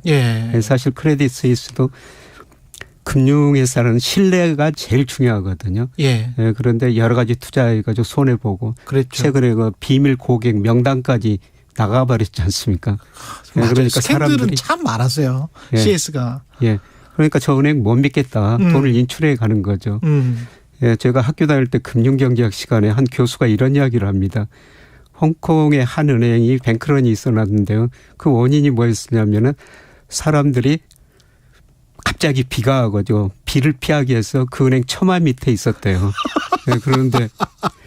그런데 지나가는 그 택시가 그 사람들이 그 은행에 줄 서 있는 거라고 잘못 판단하고 돈 찾으려고 판단하고 저 은행 망한다. 그러니까 사람들이 우르르 그런 소문이 나면서 다 몰려가지고 그 은행 돈을 찾으면서 뱅크런이 일어났다는 겁니다. 그 신뢰 얘기라는 거죠. 그런데 지금 여러 가지 은행들 금융회사들이 신뢰 이익을 막고 있는 것 같은데요. 그거는 금융 확대에서 축소 과정에서 이제 발생하는 이런 문제가 하나씩 드러나는 거고요. 그게 지금 봉합이 됐다고 보더라도 그 실밥이 또 풀어질 가능성. 또 어떤 금융회사에서 이런 일이 발생할지 모르죠. 그렇습니다. 내부적인 문제가 앞으로도 많이 잠재 있는 것 같고요. 그래서 그런데 뭐 상황이 심각하니까 각국 정부가 정말 빠르게 대처하는 것 같습니다. 미국도 예금 보장 한도가 25만 달러였는데 지금 전액 보장하기로 했고요. 그다음에 스위스 정부까지 이번에 그 은행에다가 1,000억 달러 가까이 일시적으로 유동성을 제공하겠다. 정부가 이렇게 개입하는 것 보면은 정말 그 정부 대처가 빠르니까 어느 정도 신뢰이기는 조금 해소가 돼 가는 것 같은데요. 그러나 근본적인 문제는 남아있고 이제 다음 문제는 경기 침체거든요. 그렇죠. 자산가의 거품 붕괴됐고 지금 금융회사 어려워지고 아마 올 2분기 3분기 가서는 지금 미국 경제가 좋다고 그러는데 이렇게 불안하면은 사람들이 소비를 줄이고요. 그렇죠. 기업도 투자 안 하고 은행들도 돈을 덜 빌려주게 되거든요. 그렇다면 아마 실물 위기가 한 번은 하반기에 더 남아있을 것 같습니다. 자산 가격이 급락했다고 말씀을 하셨는데 미국의 S&P랄지 미국의 부동산을 보면 아직까지 그렇게 많이 떨어졌다 그렇게 느껴지지는 않거든요. 사실은. 그렇습니다. 오른 거에 비해서는. 채권 시장에서는 뭐 금리가 0.5% 10년 국채 수익이 0.5%까지 떨어졌다가 최근 4%까지 올랐으니까 채권 시장은 거의 거품이 붕괴된 것 같습니다. 그런데 주식 시장은 제가 그 명목 GDP 등 일부 경제 변수로 추정하면은 S&P 500이 적정 수준 한 3,500 정도 나와요. 지금 4,000 안팎이니까 앞으로도 뭐 10% 이상 떨어져야지 적정 수준에 갈 수 있다는 거죠. 그리고 부동산은 더 문제인데요. 부동산을 평가할 때 물가에 비해서 얼마나 올랐느냐, 소득에 비해서 얼마나 올랐느냐, 뭐 렌트에서 얼마나 올랐느냐, 지나치게 가대평가됐거든요. 미국도 그게 2008년에 미국이 집값이 너무 많이 올라가지고 꺼지면서 위기가 발생했지 않습니까? 제가 평가하면은 미국 집값이 그때 수준보다 물가 소득에 비해서 더 높습니다. 작년 6월부터 하락이 시작했는데요. 이 부동산 가격은 하락 국면은 초기에 지금 접근해 가는 것 같습니다. 그거는 한국도 마찬가지겠네요. 우리도 마찬가지죠. 우리도 작년 6월을 고점으로 뭐 KB 국민은행 기준에 따르면은 지금 올 2월까지 떨어졌는데요. 우리도 아직도 제가 보기에는 가대평가됐습니다. 우리도 아직도 과대평가됐다. 그래서 요새 우리 금융회사들도 사실 부동산 가격이 지난 거 10년간 계속 좋았지 않습니까? 그랬죠. 주식 뭐 최근 뭐 2년 동안 좋았다 떨어지고 있고요. 그다음에 금리가 많이 오르니까 일부 금융회사들이 부동산 관련 투자를 너무 많이 했거든요. 그래서 이런 문제가 우리나라에도 드러날 수가 있는 것이죠. 자산 가격의 하락과 더불어서 한국에 또 덮치고 있는 게 그때 뭐 2008년부터 2016년 15년 정도까지 부동산이 장기 하락 국면을 맞았었는데 우리가 그죠? 2010년부터 그랬었군요. 근데 이제 그랬음에도 불구하고 우리가 수출은 좋았어요. 그때는 또 중국이라는 든든한 백그라운드가 있었고. 근데 지금은 수출까지 이러니까 어떻게 보세요, 수출은? 수출이 이제 중요한 이유는 우리 GDP 중에서 작년 기준으로 뭐 실질 GDP 기준이면 45%가 수출이 차지하고 있거든요. 우리 경제는 절대적으로 수출이 경제 성장을 좌지우지한다는 거죠. 그렇죠. 그런데 문제는 수출이 지금 많이 감소하고 있습니다. 그래서 우리 수출 보면요. 1997년 외환위기 이전에는 구조적으로 적자였었어요. 물론 86년에서 88년, 9년 이때 3조 원 때는 일시적으로 흑자였는데요. 그런데 외환위기를 겪으면서 우리 기업들 투자가 많이 줄어들었습니다. 수입이 줄어들면서 구조적으로 흑자를 보였는데요. 그런데 2008년 적자고 작년에 478억 달러 정도 적자를 냈었죠. 역사적으로 가장 적자가 컸었습니다. 그런데 우리 그 수출 구조를 보면요.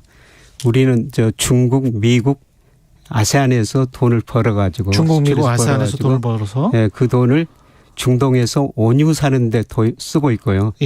그다음에 일본에서 소재를 사는 데 쓰고 있습니다. 그러니까 일본과 중동에서 좀 적자가 났었고 중국과 미국, 아세안에서 흑자가 쭉 났었는데 거대한 흑자가 났었죠. 사실은 우리가 이제까지 뭐 축적한 게 한 1조 달러 정도의 무역 수지 흑자잖아요. 그렇죠.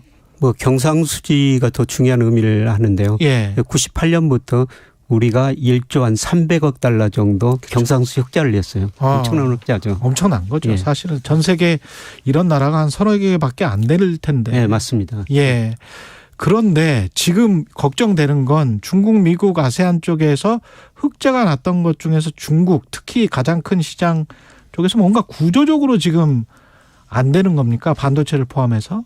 예, 그렇습니다. 사실 우리 통관 기준으로 보면요. 2001년 중국이 세계무역기구 가입하면서 중국이 세계 시장에 등단을 하거든요. 예. 예, 그러면서 우리 무역수지 흑자 중 작년까지 91%가 중국에서 오는 겁니다. 예, 그런데 최근에 중국으로 무역수지 흑자가 급격하게 감소하고 있거든요. 예. 예, 그거는 그만큼 중국이 자기들이 생산하는 걸 자기들이 쓰고 있고요. 예, 특히 작년에는 중국이 코로나를 엄격하게 규제하다 보니까 소비가 많이 감소했어요. 작년 경제 성장률이 3%까지 떨어진 거거든요. 그렇죠. 예, 그래서 작년엔 특히 중국으로 수출이 많이 안 됐고요. 반도체도? 반도체도 우리 반도체가 전체 수출 중 한 19% 차지하고 있는데 중국으로 40% 이상이 가고 있습니다. 예, 그런데 특히 최근 들어 반도체 수출이 너무 안 되고 있죠. 예. 그러다 보니까 적자가 이렇게 크게 나는 겁니다. 이게 뭐 재고가 쌓여서 지난번에 뭐 코로나 팬데믹 상황에서 재고가 쌓여서 그런 걸까요? 아니면 중국이 자체적으로 중저가는 많이 생산하고 그래서 구조적으로 이제 한국 거를 더 이상 받아 쓰지 않는 걸까요? 예, 좋은 것들은 아직 중국이 못 생산하는데요. 질이 예. 높은 것들은. 예. 예, 중저가는 좀 생산하고 있는 것 같습니다. 그래서 앞으로 중국으로는 구조적으로 수출 증가율이 많이 감소할 것 같습니다. 그렇습니까? 그런데 중국 수출 비중이 2018년에는 거의 우리나라 전체 수출 중에서 27%가 중국으로 갔어요. 예. 예, 그런데 최근 거 24%까지 떨어지고 있고요. 올 1월 통계 보니까 거의 22%까지 비중이 많이 낮아지고 있습니다.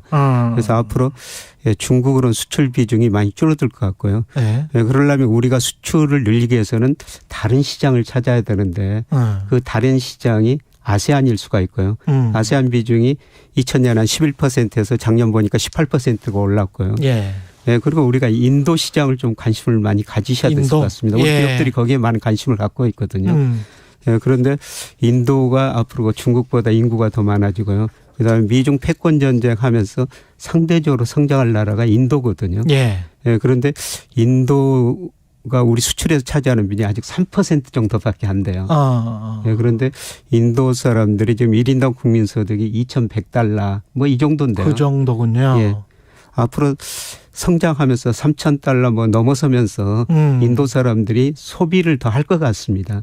예, 중국과 베트남처럼. 예. 예. 그래서 우리가 잃어버리고 있는 중국 시장을 앞으로 인도 시장에서 찾으면은 어느 정도가 수출 증가를 뭐 할 수는 있을 것 같습니다만은 올해도 뭐 적자가 지금 많이 나고 있거든요. 예. 그래서 3월과 10일까지 내일과 20일까지 통계가 발표됩니다만은 3월 11일까지만 해도 거의 228억 달러 적자 나고 있어요. 근데 뭐 인도 시장이 성숙해 가고 이제 그 급격하게 성장해 가는 과정은 굉장히 긴 시간이 걸릴 것이고 상당히 시간이 걸리죠. 예. 우리가 중국 시장에서 뺏기는 그 매출액을 상쇄할 만큼 될 것인가 거기에 관해서는 어떻게 생각하십니까? 그거는 상당히 시간이 걸리고요. 그 갭이 예. 분명히 있겠죠. 예, 그래서 예. 뭐 올해 아마 내년까지도 적자는 불가피하다. 무역 수지 적자는 예, 불가피하다. 내년까지도? 예. 예.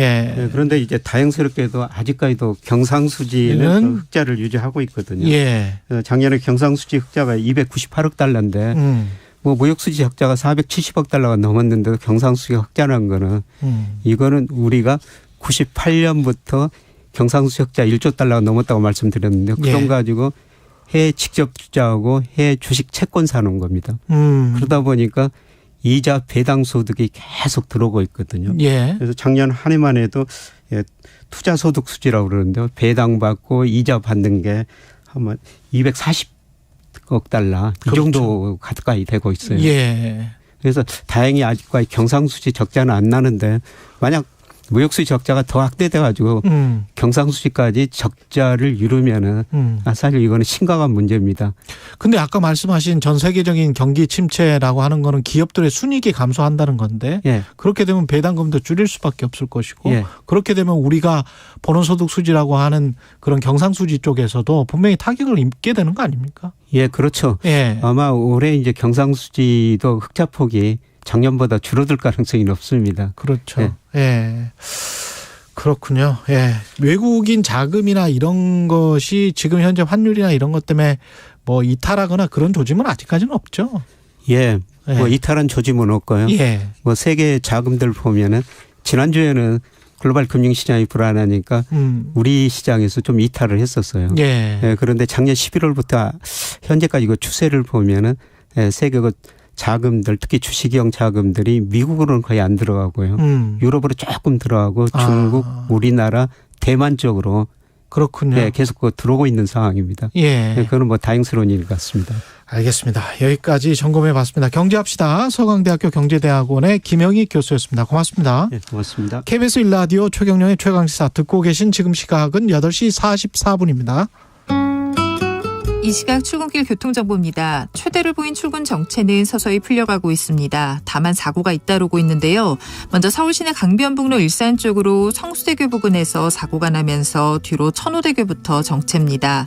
같은 방면 올림픽대로에서도 성수대교 부근 4차로와 더 가서 한남대교 부근 4차로에서 각각 사고가 났는데요. 뒤로 암사대교부터 정체 길어져 있습니다. 서울 양양고속도로 양양 쪽으로 화도 부근에서도 사고가 나면서 2차로를 막고 처리 작업을 하고 있고요. 영동고속도로 강릉 쪽으로 광교터널 부근 5차로와 갓길에서는 고장난 차를 처리하고 있습니다. 남해고속도로 순천 쪽으로 북부산 요금소 부근에서 있었던 사고는 처리 작업이 마무리됐지만 부근으로 정체 남아있고요. 더 가서 진례분기점 부근 1차로에서도 사고 처리 작업을 하고 있어서 역시 부근으로 정체 시작됐습니다. 서해안고속도로 서울 방면으로 군산 휴게소 부근 1차로에서도 사고가 났습니다. KBS 교통정보센터에서 김민희였습니다.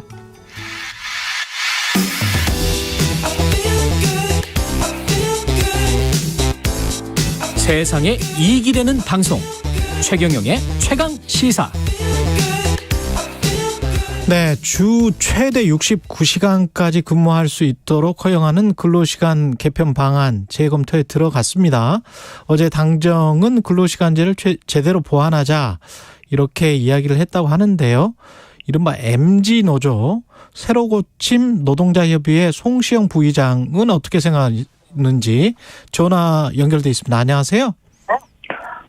네, 안녕하세요. 예, 새로 고침 노동자협의회는 어떤 노조입니까? 네, 저희는 상위단체가 아닌 수평적인 구조의 협의체고요. 예. 새로 고침은 공정, 상식, 자율성, 다원화를 가치로 앞으로의 노동시장에서 올바르고 노동조합의 본질에 맞는 목소리를 내고자 신생노조 위주로 위원장들이 모여 조직하게 된 조직체입니다. 그러니까 협의체다. 그러니까 LG전자 사무직노조, 서울교통공사 올바른노조, 한국가스공사, 코레일네트워크스, 부산관광공사, 금호타이어, LG에너지솔루션, LS 주로 이제 LG 계열 쪽이 꽤 있군요. 그리고 이제 공공부문 사업장 이 부분들은 저 송시영 부의장님 포함해서 다 사무직이세요? 일단은 사기업 쪽에서는 다 사무직 노조가 맞고요. 예. 하지만 근데 공기업 관련해서는 이 사무직하고 현장직하고 나눠져 있지는 않아요. 공공기관 특성상. 예, 그렇죠. 그렇기 때문에 꼭 사무직만을 위한 노조는 아니라고 생각합니다. 그렇군요. 지금 MZ세대, MZ노조라고 불리고는 있는데 안에 MZ세대만 있는 거는 아니죠? 예, 물론입니다. 저희 현재 약 10개의 노동조합으로 구성되어 있고, 예. 말씀대로 한 50대, 60대 위원장님들도 계십니다. 그렇군요. 뭐 라이더 유니온 같은 여러 청년 노조들도 있는데 어떤 차별성, 구별이 있을까요? 제가 사실 그 라이더 유니온이나 뭐 여러 청년들 노조에 대한 뭐 활동에 잘 대해서 정확히 잘 예. 모르기 때문에 제가 뭐 감히 어떻다 이렇게 말을 하기에는 좀 부적절한 것 같고요. 예, 그렇습니다. 예. 굳이 이제 말을 하자면 이제 기존 노조와의 차별점을 말씀드리자면 예. 정치 편향적인 목소리를 내는 것이 아닌 조합 본질에 맞는 노동조합이 낼 수 있는 본질에 집중을 하겠다는 것입니다. 노동조합의 임금 복지와 관련된 이런 민생 문제와 관련된 거에 집중하겠다. 직장인들의 민생 문제와 관련된 이렇게 제가 네, 이해하면 맞죠? 예. 네, 그렇습니다. 예. 지금 저 근로시간 개편 논의는 민생 문제 아닙니까? 네, 맞습니다. 어떻게 생각하세요? 지금 정부의 취지와는 다르게 예. 주 69시간제 연장 근로의 유연화예요. 연장 근로에 대한 연장 근로 확대 유연화인데 이 부분이 이 제도가 도입이 된다면 여러 부작용이 일어날 게 불보듯 뻔하거든요. 예. 또한 사측이 혹은 이제 사용자가 이것을 오남용했을 때 노동자들 입장에서 법적인 뭐 보호라든가 장치 같은 게 현재로서는 없기 때문에 지금 반대하고 있는 겁니다. 그렇군요. 지금 뭐 69시간제의 악용 우려와 관련해서 걱정을 하시는 거예요? 정부는 그렇게 하지 않고 뭐 69시간을 가령 또는 60시간을 하더라도 충분히 쉴 수 있게 하겠다. 휴식권을 보장하는 그런 것이다라고 주장을 하고 있는데요. 그러니까 물론 이 주 69시간이라는 뭐 프레임이 씌워진 것도 있고 예. 또 본론과는 다르게 왜곡된 부분도 있을 거예요. 예. 이 정확하게 말씀드려야 될 거는 이 제도는 매번 주 69시간제를 근무를 하는 것은 아니거든요. 그렇죠. 그러니까 예. 현행 주 52시간 그러니까 근무 시간 40시간 플러스 12시간의 연장 근로를 연장 근로를 이제 확대 유연화하겠다는 거예요. 예. 근데 주 52시간 제한에서 생기는 여러 문제점들을 해결하겠다는 게 이제 정부의 취지인데, 예. 하지만 법은 일률적으로 적용되고 모든 사업장에 적용이 돼요. 만약 사측이 이를 오남용하였을 때 노동자가 보호받을 수 있는 제도도 뒷받침돼야 되는데 현재로선 그것이 없는 게 사실이고요. 또 이러한 정부와 취지와는 다르게 여러 현장에 혼란만 가중화될 것이 불보듯 뻔하다고 생각합니다. 사측이 어떤 식으로 오남용할 수 있다고 보세요? 이 제도를 만약에 도입되면? 정말 여러 가지가 아마 있을 텐데요. 예. 예를 들어 영세한 사업장인 경우 이제 그러니까 근로 시간을 몰아서 하고 예.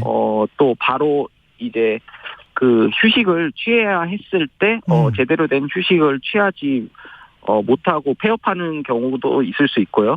또 폐업을 바로 해버려요? 그렇게 될 수도 있죠. 그리고 또 이 뭐 노동조합이 꾸려진 이 사업장 같은 경우에서는 이 제도가 이 제도를 적용하기 꺼리는 사업장에서는 협상 테이블에서 사측이 다른 요구안을 관철시키기 위해 협상 카드로 쓰일 소지가 있기 때문입니다. 그러네요. 그러네. 충분히 1년 동안 그리고 나중에 이제 휴식을 보장한다고 하고 그 다음에 회사가 폐업되면 본인은 그냥 노동만 하다가 그냥 나가게 되는 그런 꼴이 되니까 그럴 수가 있겠네요. 그리고 회사에서는 다른 협상 카드를 불리한 협상 카드를 또 제시할 수가 있다. 이 제도 때문에. 그렇죠. 어떻게 보완해야 됩니까? 그러면은.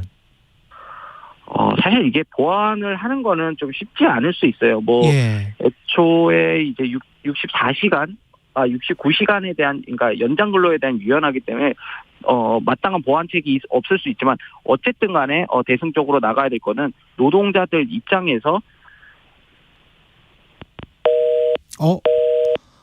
전화 끊어졌네요. 예. 중간에 뭔가 버튼을 잘못 누르신 것 같은데, 예. 다시 한번 연결해 보겠습니다. 지금 연결하고 있습니다. 한국보건사회연구원이 엠브레인 퍼블릭에 의뢰해서 지난해 9월 20일부터 10월 7일 온라인에서 조사한 사안인데요. 정작 국민들이 실제로 희망하는 주당 근무 시간은 40시간보다도 안 되는 36.7시간 취업자들은 그 정도를 원한다. 지금 연결돼 있나요? 예. 네, 여보세요? 잠깐 전화 연결이 끊겼습니다. 예. 죄송합니다. 청취자 여러분께 죄송하고요. 지금 한 조사에 따르면 취업자가 일주일에 희망하는 근로시간은 36.7시간이다. 이런 조사가 나왔단 말이죠. 그러면 그 젊은 사람들일수록 오히려 일을 적게 하는 거를 지금 뭐 주 40시간이 원래 법정 근로시간이니까 52시간은 차치하고 오히려 더 적게 하는 걸 원하는 거 아닌가요? 어떻게 보십니까? 분위기는 어떻습니까? 그 말씀을 하실 때는 분명히 이거는 꼭 청년들의 문제가 아니고 청년들의 문제가 아니다. 모든 사람들이 일을 적게 하길 원할 겁니다. 분명히 모든 다 이렇게 과로를 하고 싶어하는 사람은 없잖아요. 그렇죠. 당연히 이제 근로시간이 점진적으로 줄어야 하는 것은 모든 근로자가 원하는 것일 테고요. 청년들이 진짜 원하는 것은 연장 근로 확대 유연화가 아닌 본 근로시간에 대한 유연화일 거예요. 본 근로시간에 대한 유연화. 네. 예. 본 근로시간의 유연화라는 거는 구체적으로 어떤 것을 의미할까요? 지금 현행 그 근무 시간 40시간 플러스 12시간에서 52시간제를 근무하고 있는데요. 이 연장 근로에 대한 확대 유연화가 아닌 원래 근무하는 주 40시간에 대한 연장 근로 주 40시간에 대한 근로시간 유연화를 원할 거예요.